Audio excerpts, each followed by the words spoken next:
Julian here, gonna show off a mutant deck. This is the first deck profile that I've ever made on my own, so bear with me, some stuff might be a little bit weird. But yeah, thank you for checking in. This is a pure mutant build that I've been working and tinkering around with. The main purpose of the deck is to kind of pump out your ultimates and synthesis rather quickly. I'll go a little bit more into that later. This is a build that there's various iterations of it. Team Samurai has done a build that's a little bit similar. There's just kind of a couple card choices here and there off that that I've ended up doing differently, just given the current meta state, and just like some personal tech choices. First, I want to give a shout out to Rivals, one of the local card shops in my area. You guys are pretty awesome, and I just kind of want to give a shout out to some of my friends who encouraged me into making deck profiles and videos. So I'll just get right into it. First, I'm going to do the monster lineup, and we'll start off with the main card, which is Mutant MO5. You run three copies of this one. On summon, it lets you add a mutant monster from deck to hand, except for itself. It is primarily the main searcher. It has a secondary effect in which you can tribute this card, then banish one card from your hand or face up on the field to special summon one monster from your hand or deck based on the type of card that you banish. So if it is a monster, you summon Mutant Beast, Spell, Mutant Mist, and Trap Mutant Arsenal. It has a hard once per turn on each effect, so you can't really pop off too much with it, but you can still kind of get some advantage. The other smaller mutant monsters also have effects very similar to it. Add and then banish to summon a monster spell trap.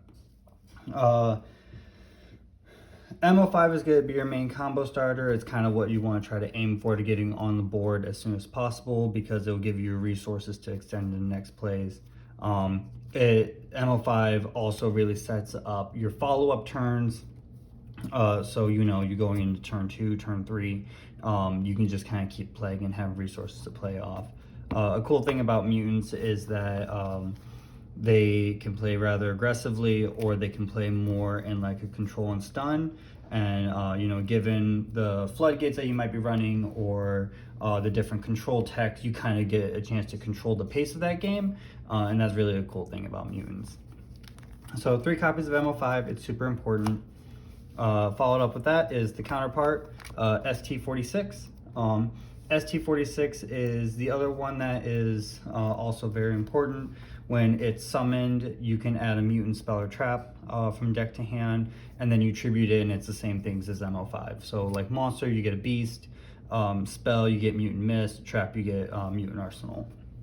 ST46, I think, is probably the better one of the two, as this deck is very spell and trap heavy, and you do a lot of your extenders and combo plays off your spell and traps, and also a lot of the disruption plays in the form of expansion and cry, and I'll get a little bit more into that later on. So yeah, 3 MO5s, 346.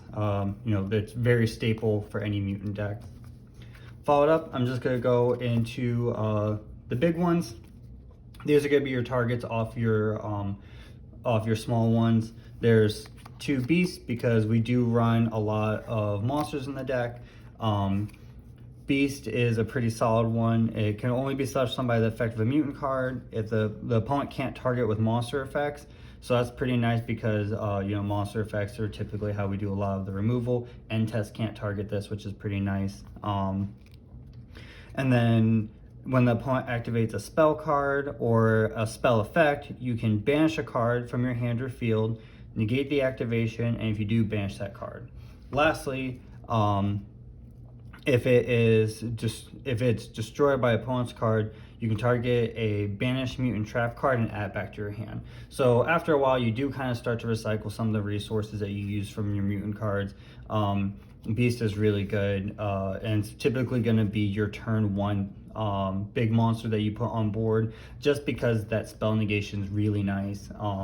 You know, it stops the invocation, stops the magical meltdown, stops the nadir, ultimately makes it so the opponent does have to kind of waste some resources to get through it. And since it can't be targeted by monster effects, you know, like Effect Veiler doesn't really hit it, which is also pretty nice because that's been seeing a little bit more play recently. In regards to the next one, Mutant Arsenal, I'm only running one Mutant Arsenal right now. I should be running two, but the deck is pretty flexible in the way that you play it, and depending on the type of meta that you're seeing, where you're playing at, whether it be online, remote duel, locals, whatever. Arsenal is a very solid card. It's summoned off banishing a trap from the small ones. So, you know, it can only be summoned by the effect of a mutant monster. The opponent can't target this with trap cards. And then once per turn, when the opponent activates a monster effect, you can banish a card from your hand or field, target a monster on the field, and you banish it. So it's nice because it's non-destructive removal, which is something that's just always really good.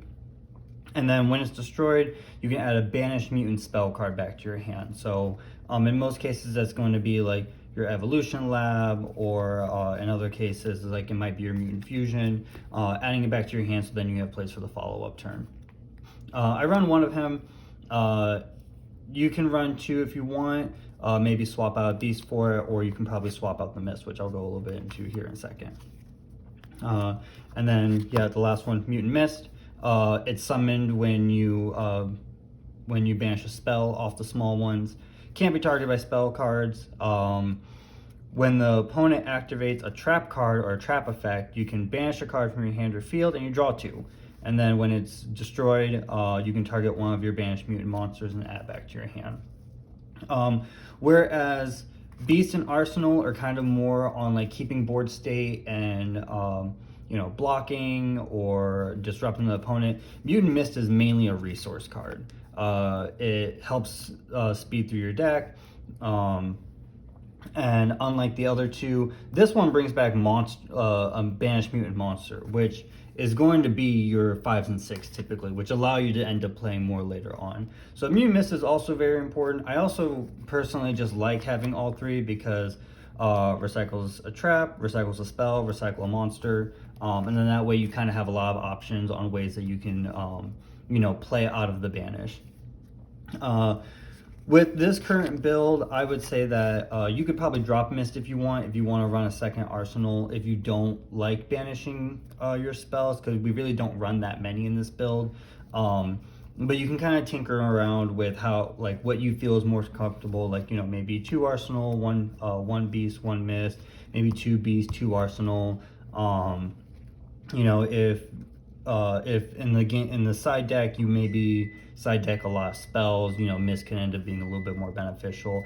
It's really up to you. I think 4 for the big ones is a really solid number.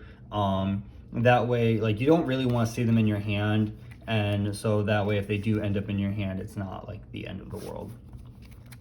So that's it for pretty much the mutant cards. Now for the rest of the monster lineup, it's really hand traps. The hand traps are very important for this deck because this deck does play more stun and control like. So, you know, like being able to disrupt the opponent and try to make it so you have less stuff to deal with when it comes to your turn, or maybe less cards to negate. Just overall, like, that's kind of the goal. So then that way your Arsenal and Beast can really do a lot of the heavy lifting. So we run 3 Ash because Ash is just really good. You know, it's really self-explanatory when the opponent tries to add cards from deck to hand, or special summon from deck, or send stuff, you know, discard, negate that effect. And there is times where, you know, the opponent's probably not going to be doing that effect much anymore, or maybe you might end up with 2 Ashes in hand. That's fine, because you can just banish an Ash for a 5 and bring out a Beast. So, you know, you can make use of those dead hand traps. The next one is 3 dimension shifter. This deck does do a lot of recycling and play through outside of the banish.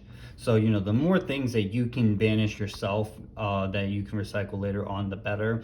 On top of that, like, Dimension Shifter is just a really good card. You know, a lot of decks right now, they really treat the graveyard as a second hand. And if you can just kind of get rid of that for a turn, I've seen a lot of people where, like, on their turn they'll play their first card, new shifter, and you know they'll just set their cards and pass because they don't want their stuff to get banished. And you know, then we go into turn 2 with less things to deal with. So shifter's really good. I like it at 3. Just for the consistency of drawing it or having it in the starting hand. Once again, if you end up with them in your hand late game, they're just free discard fodder to banish to summon your mutants. So yeah, it's pretty good for that reason. And then lastly, right now I'm running 2 Nibiru. You know, this deck obviously works better as a going first deck because you get a chance to put your disruptive things on board. Sometimes that's not always the case. You know, the opponent wins die roll, or, you know, they may call to make it so, you know, you're going second in game 2, game 3. So Nibiru is just a way to shrink their board and have less stuff to deal with. You know, make it so you're not playing through like 3-4 negates coming your turn and you can actually play the game. And then also, like, the 3000 body is just nice. You can't really go wrong with a 3000 body, and you know, you can use it as link material or you know, however you want to use Nibiru. This card is also one of the cards that you know, in game 2, game 3, depending on the decks that you play against, like, you might side this out. Like, if you're playing against another controller stun deck, or maybe a deck that doesn't do it, like, you know, Nibiru is the easy target to swap out.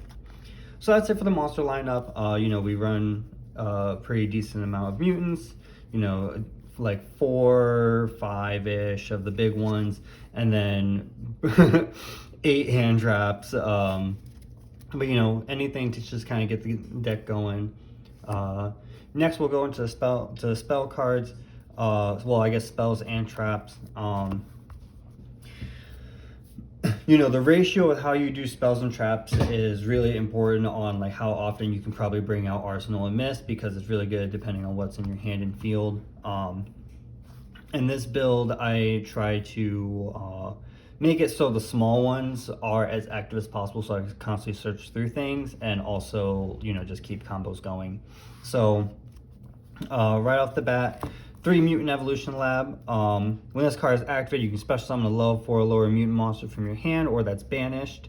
All your mutants gain 100 attack for each of your banished mutant monsters with a different name. And then once per turn, during the main phase, you can place a mutant monster from your hand to the bottom of the deck. And then if you do, draw a card.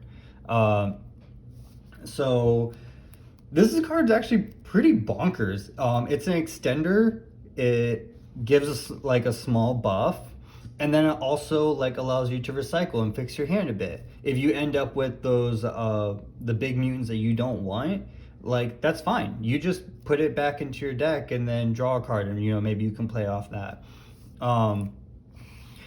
Realistically, you probably only need 2 throughout a game, but we run 3 just for the consistency of trying to have it in our starting hand, just because like, it's just the extending part of the card is just way too good to pass up. So we run 3 Evolution Labs. Followed up, 2 Mutant Fusion. Fusion, most people typically run it at 1. I prefer to run it at 2. And if I had space for it, I would really try to run a 3rd one. And my reason for it is that, like, while this is a fusion, this is a very wild fusion card. Fusion summon 1 mutant fusion monster from your extra deck by banishing cards from your hand or field. If your opponent activate a card or effect this turn, you can use up to 1 monster each from your deck and from your graveyard as material. So that's a wild effect. Like, if you already have 1 card, like 1 card ready to go, or like a dead big one in hand, like, you can make synthesis pretty easily. Now, say you play your small guy and the opponent ashes it, or they imperm, or, you know, whatever hand trap is going to stop your small ones. Okay, that's fine. Like Mutant Fusion. And I will just banish, you know, like a different small one or the one that I have on board or, you know, like stuff from hand. And then that way I can still get a second body on board. Like my turn just doesn't end because you stopped my like normal summon. Um, Fusion's really good in that manner. Also, if it ends up being dead, you have 2 copies, so you can banish it, and then later on bring it back out of banish with some of the recycling abilities that mutants can do. Yeah, I would like to run 3. I understand that 3 can be a little bit bricky, so 2's probably all right. It ends up in the hand enough, could be in hand more often, but yeah, it's a personal choice. Some people run 1, I like it at 2. Followed up, Extrav. Our extra deck is we don't use a lot of our extra deck, so we can use it as a resource. On top of that, we don't really draw much outside of Mutant Evolution Lab, and even then, you're not using that draw effect all too often to fix your hand. So draw 2 is pretty nice. Followed up, One Emergency Teleport, because the small guys are they're all psychics, so you know, pretty self-explanatory. And then trap lineups. Forewarning, the trap lineup is pretty hefty for this deck, but I'll kind of explain a little bit why here in a second. So 2 Mutant Cry. So the best way to explain this card is that it is a fusion during the opponent's turn. During the main phase, you can fusion summon 1 Mutant Fusion monster from your extra deck by shuffling the materials from into the deck among the cards on the field, in your graveyard, or in your face-up banish. So you have mutants that have gotten banished for effects, that's fine. Stuff that's just hit grave, that's just sitting in grave. Or, you know, the ones that are on board that you're just like, yeah, this, you know, I've already used the effect this turn. That's fine. You know, we just cry and we just throw it back in the deck and we do our fusions. Some people run this at 3. I kind of run it at 2, and part of the reason why is to really make room for the Mutant Fusion. One of the cool things that you can do with this deck is that you can Mutant Fusion during your turn to banish stuff to summon your fusion, and then during the opponent's turn, you cry and you throw everything back to summon the same fusion, possibly even one bigger because Ultimates is not that really much more difficult to bring out. So then that way, like, you know, you're throwing a lot of fusions out that have pretty disruptive effects. So I think 2 and 2 is nice. You know, you can experiment with 3. I just find 3 to be a little bit bricky here and there. After that, 3 mutant expansions. This is an amazing card for mutants. Upon activation, you can take a level 4 or lower mutant monster from your deck and either add to your hand or special summon it. That's nice. It's like a little bit better of a Rhoda. And then after that, since this is a continuous trap card, just stays on the board. If a level 8 or higher mutant monster would be destroyed by a card effect, you can banish this card and prevent the destruction. So it's a little bit of extra protection. It makes some kind of awkward boards for the opponent to deal with. On top of that, like, you know, you activate this in the end phase, search your small guy, search. Then you can actually banish this because it's on the field, and then you get your arsenal out. So expansion's a really good card. I always run this in 3 if you can. After that, our Floodgate. There can only be 1. The small ones are psychics, but all of the bigger mutants are like Spellcaster, Machine, and Beast. So we can effectively play around. There can be only 1 pretty decently. Also, right now, we're seeing decks like Tri-Brigade and Zodiac and, you know, more recently, Virtual World. And There Can Only Be 1 does hinder those decks. If you activate There Can Only Be 1 on the Zodiac normal summon, they can't, like, you know, go up and end up, you know, making their way into their Zeus board. And this card is just a really good card. And the fact that we can play around it effectively, like, it's the floodgate to run in this deck. We also don't summon that much during, like, just in general. So summon limit could also be a substitute. That's also a personal choice. I just find that There Can Be 1 is just a lot better because it prevents people from extending. After that, this is a Trap Trick package because Cry is a normal trap card, we're running 2 Trap Trick, and alongside the 2 Trap Trick, we're running 2 Dogmatic of Punishment, because we have End Test in the extra deck, and you know, we do our our fusion summonings at kind of various random times. So you know, like you can do your Cry and then special summon and then go into punishment and then, you know, pop some stuff. This is just a really good card, and if you have the space for it and you're not really using your extra deck like that, like I would make room for it. This is a great card. And then alongside of it, 2 imperms. Being able to search imperm off Trap Trick is nice, but also imperm is just imperm, and you just want that in your starting hand. So that's it for that is it for the main deck. I'm gonna kind of go a little bit into the extra deck now and explain some of the tech choices there. So onto the extra deck, we run 3 Ultimates. It is the big baddie of the deck. It is fusion summoned with 3 level 8 or higher mutant monsters. It's an Omni Negate that negates and banishes. So you know, you just, when the opponent activates a spell, you can banish the spell and negate. If they activate a trap, you banish your traps and negate. If they activate a monster, you banish a monster to negate. A cool thing is that you can banish from hand, field, or graveyard to activate this effect. So once you get into the late game and you have a lot of mutants just chilling in grave that you're not really going to be able to revive all too much, you can banish them and slowly stack up stuff into your banish that you can then try to recycle back later on with some of their mutant effects. Another thing, a really wild part of this card is that when it is destroyed by opponent's card effect, you can target up to 3 of your banished mutant cards, 1 each of a monster, spell, and trap, and you add it back to your hand. So, like, the opponent finally does get over this. This has 3,500, so sometimes, like, you know, they're gonna have to use resources or summon something pretty big. But when they finally get over the Ultimates, like, you get 3 cards recycled back, and then you can probably just throw down another Ultimates or then just, like, switch the game up in a different way. So we run 3 Ultimates mainly because Extrav is a thing. After that, 3 Mutant Synthesis. Synthesis is the smaller fusion. It's just 2 mutants with different attributes. So typically it's going to be one of the small ones because they're water, and then one of the big ones because they're all various attributes.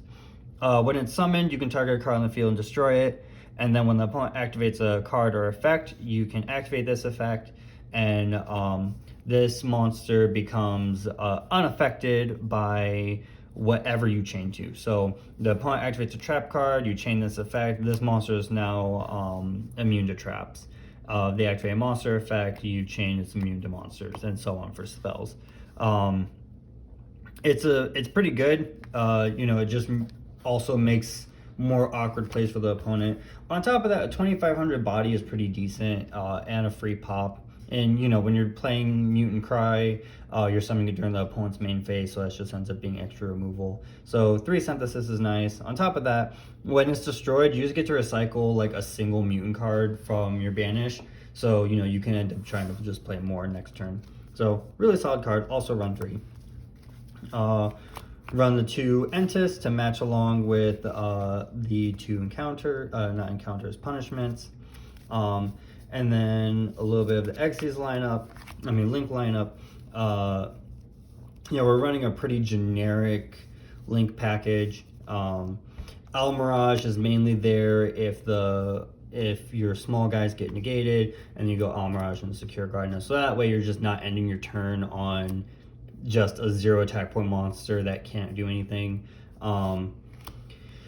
The Nightmare package, because it's just spot removal.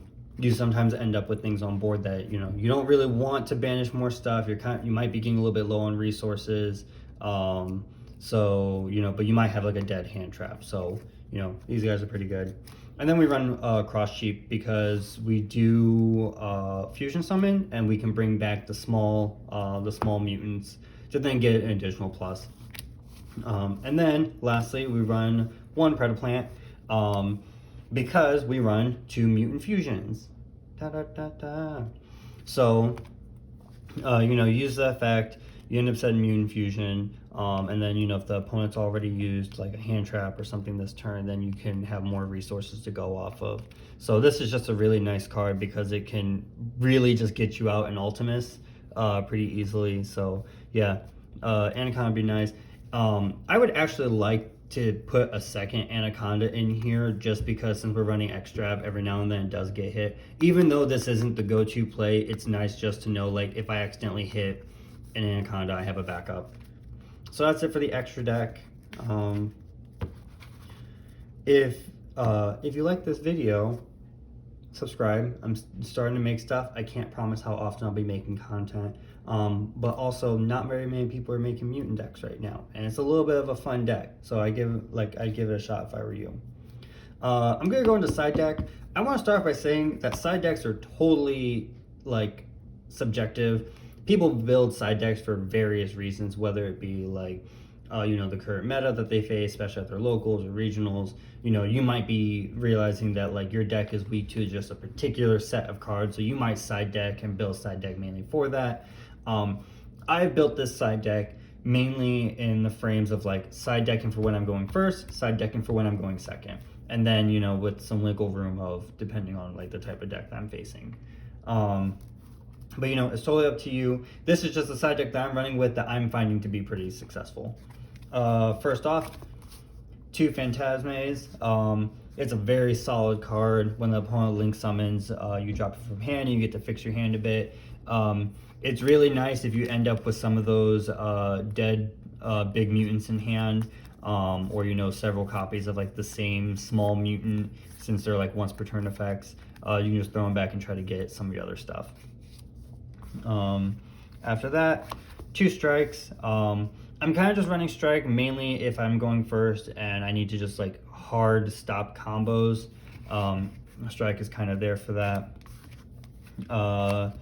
Gamma Seal for decks that really like to pump out Dragoons and other like glass, what is it called? Kind of like helmet decks that you pump out one big monster and you just sit on that monster. Gamma Seal's kind of there for that. 3 Cyclones, mainly for back row heavy decks. A lot of our negation, like we don't have a trap negate. Like Mist reacts when the opponent plays trap cards, but it's a resource. It doesn't like change the board state. So Cosmic Cyclone is a good card to add in because we can, you know, work with removing back row, and on top of that, it's a spell. So if we end up having a dead Cyclone or you know, life points, we don't really want to spend that many life points much anymore. You can banish your Cyclone and then get out of Mist. And then to Crackdown. This is like another card that I'm kind of mainly using for if I go first. Crackdown is a really cool card in this deck because you can snatch the opponent's monster as a disruptive play, and then say they activate another monster effect or they activate a spell. If you have Beast or Arsenal on board, you can use their monster as the cost. So you end up banishing the thing that you snatched. Which for some decks that can be pretty devastating. So Crackdown actually has a place in this deck.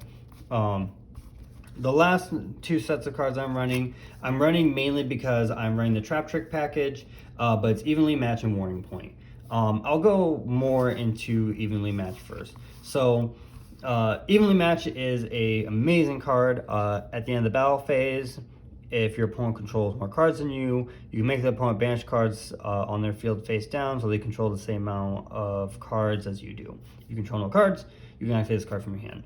It's a great card if you're going second and the opponent just makes a really hard to beat board. You know, end of battle phase, evenly matched, and you know, you shrink down their board, and then in you know, main phase 2, then you kind of like pop off on stuff. Another fun thing is that when you use this evenly matched, the opponent's going to respond in some way, shape, or form. So then your Mutant Fusion's live, and then you can, you know, end up pumping out a bigger board if necessary. So 2 evenly matched. On top of that, it's searchable by Trap Trick. So you know, like you have Trap Trick set, you know, enter battle phase, you banish evenly match, you set an evenly match, end of battle phase, flip, and then you can search out a board wipe, and that's pretty gnarly. And then lastly, along with the Trap Trick package, I run 2 Warning Point. This card is so underrated. It was one of the secrets in Phantom Rage, and for some reason, people are not realizing how amazing and versatile this card is. When a monster or monsters is summoned this turn, that face-up monsters cannot attack, its effects are negated, and cannot be used as material for a fusion, synchro, exes, or link. You just shut something down, and it's so versatile. Like, you need an effect negate, Warning Point. The opponent's getting ready to pop off, Warning Point. The opponent summons something really big and you just don't know how to deal with the battle right now, Warning Point. I just don't want you to attack this turn. Like, this is a great card. Also searchable off Trap Trick, which is just phenomenal. When the opponent plays Link Cross and they get the tokens, Warning Point. Hits both the tokens. They can't do anything with them now. On the first turn, like Alistair, Warning Point. Not gonna fuse or link into that. Like, this is just an amazing card, and I really, really wish that other people saw the beauty and value in this card because it's amazing. So yeah, love this. So that's it for the side deck. You know, one of the things that I do kind of want to mention real quick is I've been using the side deck and it has been pretty effective. One card that I noticed that I don't side in that often is the Solemn Strikes. So, you know, if you maybe want to swap that out with like a Droll or a Lance or, you know, whatever is the hand trap that is like very prominent in the meta that you're kind of dealing with more often, that'd probably be a good sub for Strike. You don't really need it. As for Warning Points, I know that not everybody has Warning Points. People aren't really trying to pick them up. I found that, you know, maybe swapping in for a third Crackdown or something like that has also been pretty effective.